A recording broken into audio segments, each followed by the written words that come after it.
BJP भी इस राजनीति से ऊपर उठे ना। हमने कोई राजनीतिक बयान नहीं दिया है। हम इतना ही कहते हैं 4 साल हुआ मैंने कानून पास किया है। गुजरात की 5.5 करोड़ की जनता ने जिस असेंबली को चुना है उस असेंबली ने पारित किया है, 2 बार पारित किया है। वैसा ही कानून महाराष्ट्र में है, तो गुजरात को रोका क्यों जा रहा है? अब शिवराज पाटिल ने मेरे को सीधी बात में कहा कि हमारे को जब वोट लिया हमने, हमारे मैनिफेस्टो में लिखा था हम पोटा को खत्म करेंगे। लोगों ने वोट दिया उसके लिए। मैं गुजकोक की बात कर रहा हूँ। नहीं, मैं उनकी तरफ से बात। मैं गुजरात का गुजकोक कानून की बात कर रहा हूँ। शिवराज पाटिल जी में दम होगा तो करेंगे, दम नहीं होगा तो घर जाएंगे। मैं शिवराज पाटिल के लिए अपना टाइम बर्बाद नहीं करता हूँ। आप तो मिलके आए थे उनको। वे देश के होम मिनिस्टर हैं और एक गंभीर जानकारी मेरे पास थी कि दिल्ली में बम धमाके होने की संभावना है। आतंकवादियों ने ये सब बना के रखा हुआ है और मुझे लगता है गुजरात के मुख्यमंत्री के नाते अगर मेरे पास जानकारी आई है तो खुद जाकर के गंभीरतापूर्वक प्रधानमंत्री जी को, प्रधानमंत्री के सिक्योरिटी एडवाइजर को और होम मिनिस्टर को बतानी चाहिए। मैंने बताई। तो जो लोग आपने पकड़े वहां गुजरात में, वो दिल्ली में आज आकर देखा मैंने कि वहां पर एनकाउंटर में वो भी लोग आए थे, उनकी वजह से कोई खबर दी? आपकी पुलिस भी यहाँ थी क्या? पुलिस प्रोफेशनली काम करती है। मैं पुलिस के विषय में मीडिया में। पर आपको दिल्ली की स्पेसिफिक जानकारी थी क्योंकि आप बशर्ते आपकी पुलिस यहाँ पर लेकर के आई।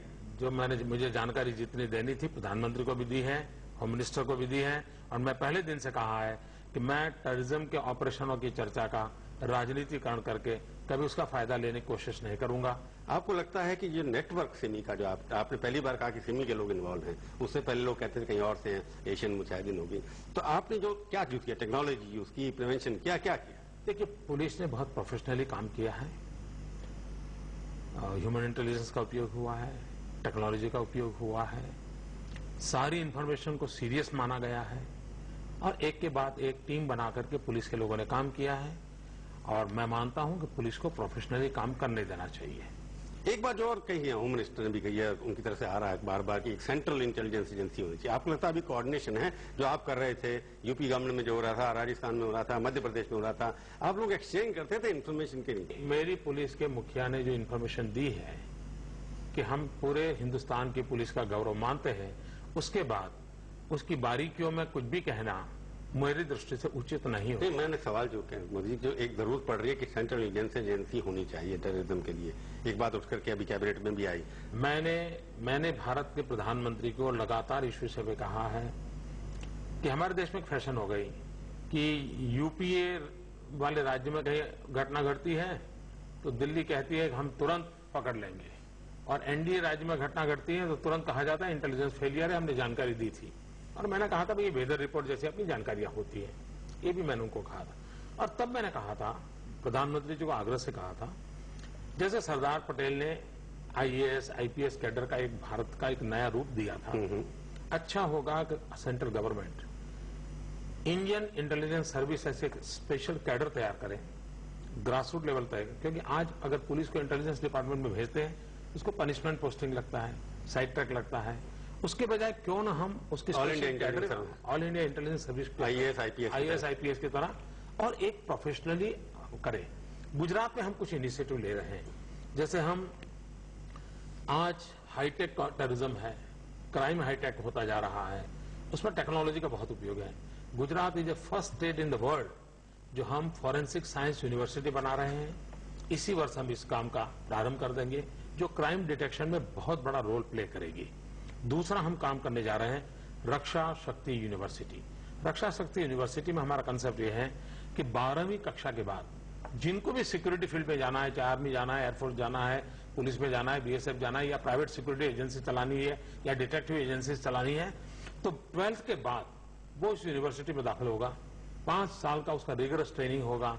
पर आपको अमेरिका वाले, वेस्ट वाले वीजा नहीं देते, ज्यादातर खिलाफ रहते हैं। मैंने 2005 में कहा था, आपको अमेरिका ने वीजा फिर नहीं दिया, बहुत बुला रहे हैं आपको लोग। और पर आपकी पार्टी तो अमेरिका के रंग में रंग लिप्त है, प्रवेश करती रहती है, तो क्या? पहली बात यह है, एक फैक्चुअल इंफॉर्मेशन, अमेरिका को पूछिए क्या मोदी ने वीजा मांगा है? आपने अमेरिका से वीजा अभी तक नहीं मांगा? मैंने नहीं मांगा। अच्छा, आप नहीं मांगेंगे भी नहीं? मैंने साफ कहा है कि मैं ऐसा हिंदुस्तान देखना चाहता हूं कि अमेरिका के लोग हिंदुस्तान के वीजा के लिए लाइन लगाकर खड़े हो जाएं। उन लोगों ने तो मांगा था, उनकी स्टेटमेंट है। मैं ऐसा हिंदुस्तान देखना चाहता हूं कि खुद अमेरिका पूरा कतार लगा के खड़ा हो जाए हिंदुस्तान में वीजा लेने के लिए। ये सपना होना चाहिए हमारा। पर एक बात बताइए, गिड़गिड़ाने वाला देश कैसा हो सकता है? ये मैं नहीं जानता हूं आप लोग क्यों ऐसे रोते रहते हो दिन रात। नहीं, मैं तो नहीं रो रहा। तो मोदी का भविष्य क्या है? मैं मोदी के भविष्य के लिए जिंदगी नहीं खपाता हूं। मोदी अब 5 करोड़ से बाहर निकलेंगे कि नहीं आप? मैं गुजरात की सेवा में लगा हूं, पूरी ताकत से सेवा कर रहा हूं और जितनी अच्छी सेवा हो सके करना चाहता हूं। आपकी अभी सेवा क्या बाकी है? मैं पूछूंगा एक ब्रेक के बाद, और आपसे पूछूंगा 5 तीखे सवाल भी, और उसका तीखा जवाब अपनी नेचर के हिसाब से मेरे को दे देना। आज हम बातचीत कर रहे हैं गुजरात के मुख्यमंत्री नरेंद्र भाई मोदी से, और मैं उनसे पूछूंगा 5 तीखे सवाल भी। आपको सबसे अच्छा रंग आपकी जिंदगी की क्या पैदा है, ये वाला या तिरंगा? मैं सफेद रंग को पसंद करता हूं हमेशा। तिरंगा नहीं पसंद आपको? तिरंगा तो सम्मान और श्रद्धा का केंद्र है। चुनाव के बाद आपको मौका मिला तो आप पहले होम मिनिस्टर बनेंगे या प्रधानमंत्री? हम पूरी शक्ति से एनडीए की सरकार बने, आडवाणी जी जैसे अनुभवी नेता देश के प्रधानमंत्री बने, यही एक एजेंडा है, उसी के लिए हम खपे हुए हैं। नहीं, उसके बाद की बात कर रहा हूं मैं। आडवाणी जी तो बनेंगे, उसके अगर आप चाहेंगे आडवाणी जी प्रधानमंत्री बने, इसके लिए मेरी पूरी पार्टी लगी है। हिंदुस्तान की जनता भी जो हालत है उसको देख रही है कि बहुत जल्द आडवाणी जी प्रधानमंत्री। आडवाणी जैसे आपको साथ ले रहे हैं, पार्टी ने आपको एक्सेप्ट किया है, सब कह रहे हैं कि आप उनके उत्तराधिकारी हैं। हम लाखों कार्यकर्ता मिलकर के आडवाणी जी को प्रधानमंत्री बनाने के लिए भरपूर प्रयास। आप उनके उत्तराधिकारी हैं कि नहीं है? मैं नहीं मानता हूं राजनीति में ऐसी कोई व्यवस्था होती है। मैं आडवाणी जी प्रधानमंत्री बने उसकी पूरी शक्ति से काम में लगा हूं। आपका पॉलिटिकल दुश्मन सबसे कांग्रेस पार्टी या कम्युनिस्ट? मैं लोकतंत्र में दुश्मन शब्दों को स्वीकार नहीं करता हूं, प्रतिपक्ष को स्वीकार करता हूं, और प्रतिपक्ष विचारधारा से होते हैं। हिंदुस्तान में ढेर सारी पॉलिटिकल पार्टियां हैं, अगर आप हर एक के अपने अपने हैं। अगर राजनीति में ना होते कहाँ होते? मैं राजनीति में ना होता तो हो सकता है लिखना पढ़ना पसंद करता हूँ। किताब लिखते हैं आप? फिल्म लिखता हूँ किताबें। किताब तो लिखी है आपने? लिखता हूँ। फिल्म में भी एक्टिंग का शौक है कि नहीं? नहीं, ये कहाँ ले जा रहे हैं? काम बचा है कि नहीं बचा है? आतंकवादियों के लिए आपका क्या मैसेज है? पहली बात है, वो लोग मूर्ख हैं जो आतंकवादियों को संदेश देते हैं।